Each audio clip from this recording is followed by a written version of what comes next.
Hello everyone and welcome to Best Side Cycling. It's a fantastic day in Seattle, as I would say one of the new best bike lanes in town has just opened up. Over a mile of protected bike lanes in the East Marginal Way corridor, connecting West Seattle to the waterfront and beyond, really serving as a grand finale to all the amazing openings we've had this year and bringing Seattle to an even brighter biking future.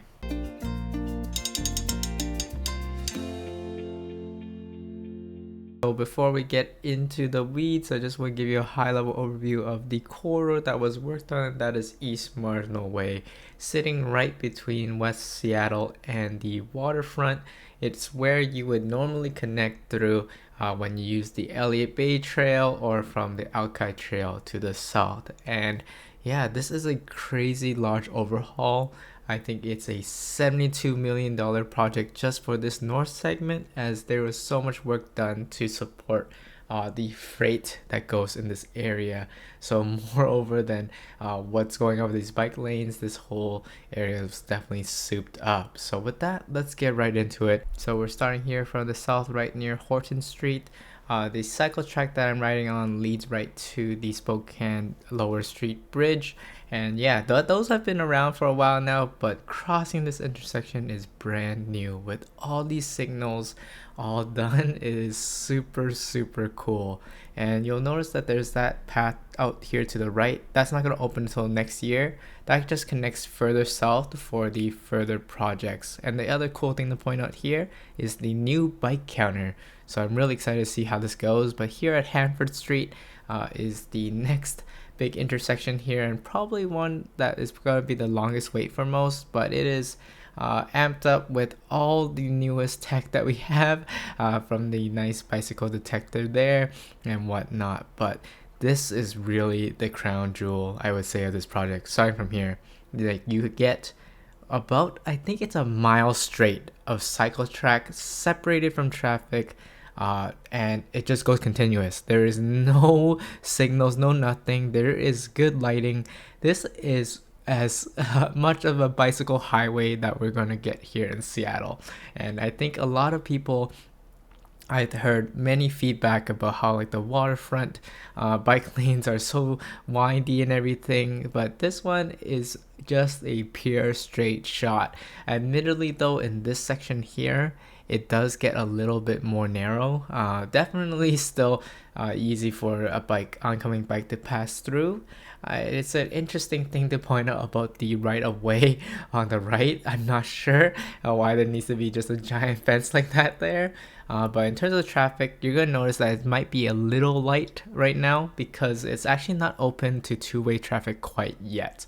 But something you can read about the project and what Greg Spots told me more about last time we were turning around was basically how this whole area was just revamped from the ground up and really just laid over with so many special things to support the heavy duty traffic that needs to come over here. And I think it's worthwhile just to show a few photos of what this used to look like.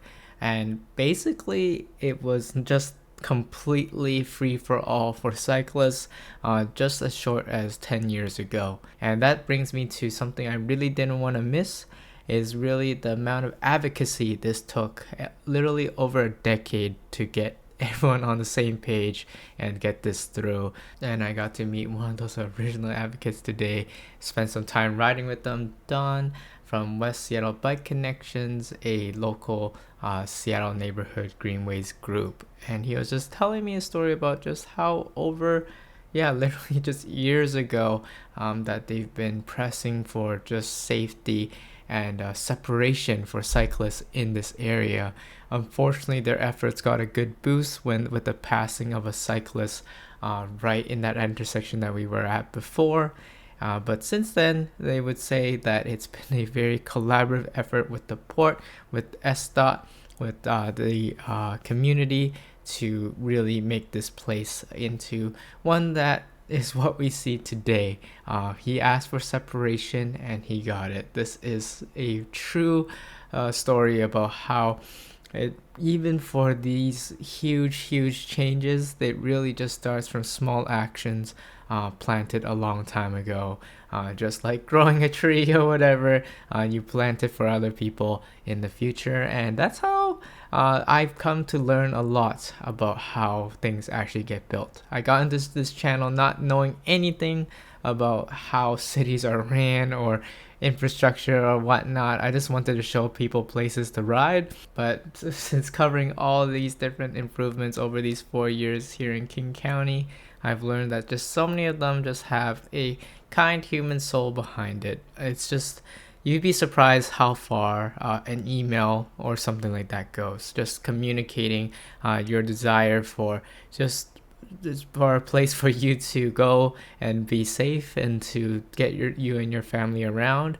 It's a powerful testimony, and you'd be surprised, at how much impact you can have. So that's the message I really want to impart from all that, is that one of you should feel empowered to just press this city to make it just a little bit more bikeable, because I feel after just a lot of little changes, you get ones like these once in a while, and it's pretty amazing. So from that, I want to really say that if you've been enjoying this video, don't forget to roll the like button and subscribe. There's still some cool updates coming.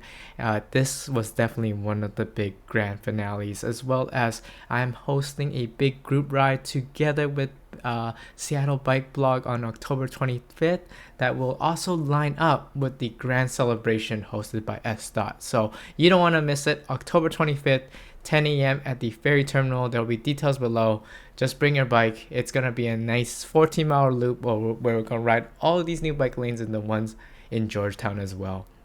But more details there. I would love to see you there, as well as we're still going on this new bike lanes, but then here I'm going to show you some of the new changes as we approach the north end here and we get to, I think this is Atlantic Street, with also some nice bike signals and everything. But one of the main changes I wanted to point out here is that a lot of people before, when you use the port side trail at the north, there was a fork and it didn't really matter which choice you take. And now it's a little different. You do need to go onto the left side to connect with these bike lanes. So I think that will take a little bit of rewiring, because at least me personally was always trained to go on the right to stick with the old bike lanes there. But I think that wraps up some of my original tour. I would honestly say that these are some of my favorite bike lanes in Seattle right now.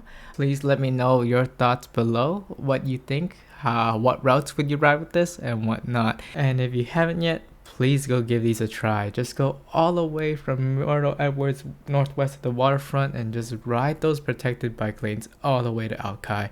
You won't regret it. And that's all I had in this video, so I'll see you all in the next one.